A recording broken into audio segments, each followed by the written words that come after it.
आज आपण अक्षय तृतीया विशेष रवा आणि गुळाच्या खुसखुशीत अशा सांजुऱ्या कशा बनवायच्या ही रेसिपी बघतोय.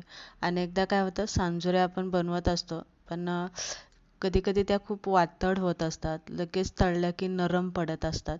आज आपण परफेक्ट अशी गुळाची सांजुरी बनवून घेणार आहे. रेसिपी शेवटपर्यंत बघा. आवडली का लाईक शेअर नक्की करा. चला पटकन रेसिपीला सुरुवात करू. सगळ्यात पहिलं आपण सांजुऱ्या बनवण्यासाठी साहित्य काय लागते ते बघूया.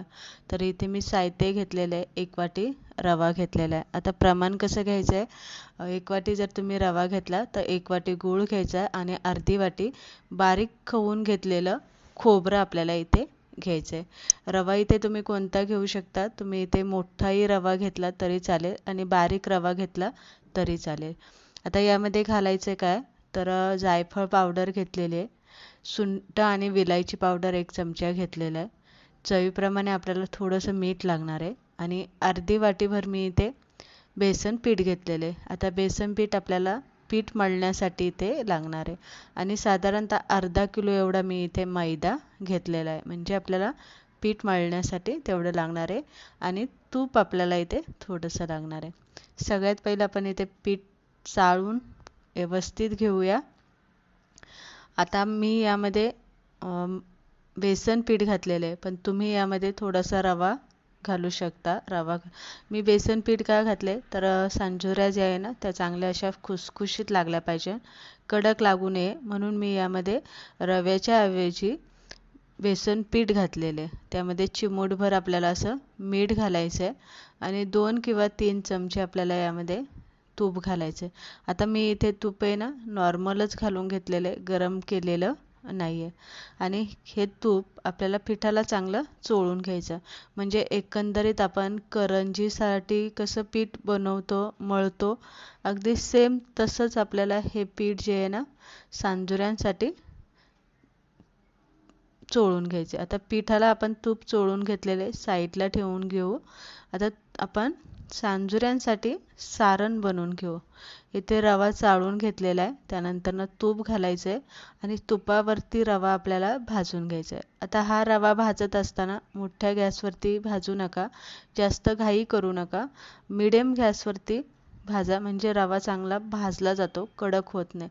रवा भाजत भाजत आला की त्यामध्ये जो खोबरं आपण घेतलेलं आहे किसून ते यामध्ये घालायचं आणि हलकंसं खोबरंसुद्धा भाजून घ्यायचं. आता इथे आपण गुळाचं पाणी बनवून घेणार आहे. आता एका वाटीसाठी आपण इथे अर्धी वाटीभर पाणी घाला किंवा थोडंसं जास्त घातलं तरी चालेल आणि इथे चांगला आपल्याला हा पाक शिजवून घ्यायचा आहे. पाक आपल्याला इथे एकतारी बनवायचा नाही आहे, पण चांगली उकळी आली की 1 मिनिटभर चांगला असा उकळून द्यायचा आणि मग गाळणीने आपल्याला हे पाक गाळून घ्यायचा. म्हणजे गुळामध्ये जर छोटे छोटे खडे असेल, छोटे छोटे कण असेल तर ते गाळून निघतात. गाळून घेतलं की परत आपल्याला भांड्यामध्ये वतून घ्यायचं. त्यामध्ये आपल्याला 2 चमचे तूप घालायचं, थोडंसं चिमूटभर मीठ घालायचं आहे. गोडाचा पदार्थ म्हणून मीठ आवर्जून यामध्ये घालायचं, पण अगदी चिमूटभर घालायचं. जायफळ पावडर, सुंठ पावडर, विलायची पावडर घालून घ्यायची, व्यवस्थित हलवायचं. भाजलेला रवा घालून झाकण ठेवून 5-6 तास आपल्याला हे मुरायला ठेवायचं. आता पीठ मी लगेच का मळलं नव्हतं, कारण आपल्याला जे सारण बनवलं त्याला सुक्कं व्हायला वेळ लागतो, म्हणून मी पीठ पहिलं मळून घेतलं नव्हतं. आता अगदी 5-6 तास होत आलेले. आता आपण इथे पीठ मळून घेऊ. पीठ मळताना हे पीठ आपण नेहमीच्या जसं करंजीला मळतो पीठ अगदी सेम तसंच आपल्याला सैलसर मळायचे. जास्त घट्टही मळायचं नाही आणि जास्त पातळही मळायचं नाही, तर मध्यम असं पीठ आपल्याला इथे मऊसूद असं सैल थोडंसं असं पीठ आपल्याला इथे मळून घ्यायचं. आता पीठ मळून घेतलं की थोडा वेळ पीठ झाकून ठेवा, अर्धा तासभर, म्हणजे चांगलं पीठ भिजलं की सांजुरी चांगली खुसखुशीत येते. तर सारण इथे आपलं चांगलं सुक्कं झालेलं आहे, हलवून घेतलेले, मोकळं करून घेतलेले सारण. आता आपण सांजुऱ्या बनवायला घेऊया. लिंबाच्या आकाराच्या 2 गोळ्या आपल्याला पिठाच्या इथे बनवून घ्यायच्या. छोट्या छोट्या आपल्याला पाऱ्या इथे लाटून घ्यायच्या.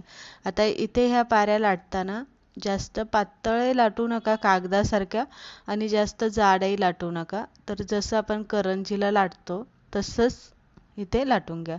सारण ठेवा, कढईने पारीला पाणी लावा, दुसरी पारी घ्या, त्यावरती ठेवून द्या, व्यवस्थित चिटकून घ्या आणि वाटीने कट करून घ्या किंवा तुमच्याकडे जर चमचा असेल करंजीचा त्याने कट करून घ्यायचं. कडा ज्या असतात ना सांजुऱ्याच्या त्या व्यवस्थित अशा हाताने जरासा दाबून घ्या, म्हणजे तेलामध्ये तळताना सुटणार नाही. बनवून घेतली की लगेच तळून घ्या, अशी सुकायला ठेवू नका. सुकली की मग सांजुरी कडक होते आणि लगेच बनवल्या बनवल्या तळले की चांगली खुसखुशीत होते. तर इथे तुम्ही बघू शकता छान अशी भरगच्च भरलेली, टम फुगलेली, कुरकुरीत, खुसखुशीत सोनेरी कलरवरती आपण ह्या सांजुऱ्या तळून घेतलेल्या आहे. बाकीच्या अजून सांजुऱ्या बनवायच्या बाकी आहे, पण जेवढ्या तळल्या तेवढ्या मी तुमच्याबरोबर शेअर करते. रेसिपी आवडली लाईक शेअर नक्की करा.